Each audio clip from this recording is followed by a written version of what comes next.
back to our team coverage on today's terrible weather. South Florida streets just got completely swamped, but so did places that are covered. Yeah, like this garage here flooded and several cars were damaged.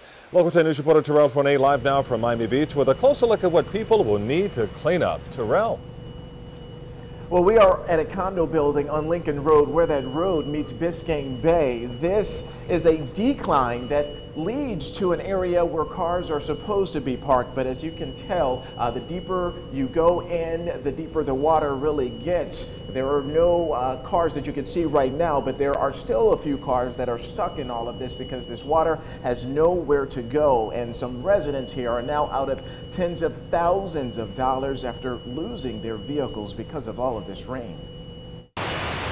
My building. A deluge of rainwater rushing down the entrance to a parking garage which sits slightly below ground. Oh my, this is my garage. We have a waterfall. This cell phone video was recorded by a resident and the aftermath shot by our cameras. Just as problematic. We spotted several cars and motorcycles submerged that were not pulled out in time. It's probably 1.5 feet, 2 feet deep in there. And inside of that same building, things not much better. In fact, there was a lot of flooding on the inside. The main lobby looks more like a lake. Even the couch that was in the common area is now underwater. And in the corner over there, you see that, the building's elevator with plenty of water inside. Oh, no, it's terrible.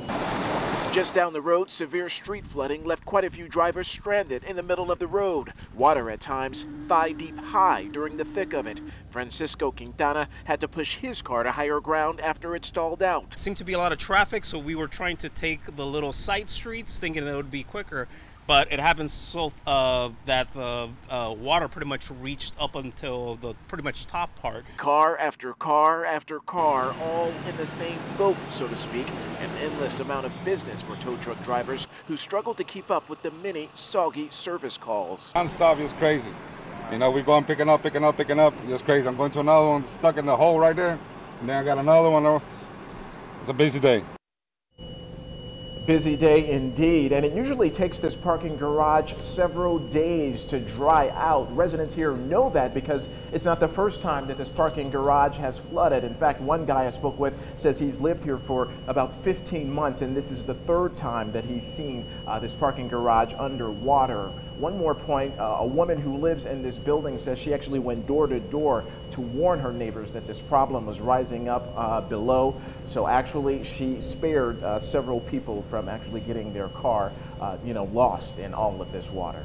We are live on South Beach tonight. I'm Terrell Fournette, Local 10 News.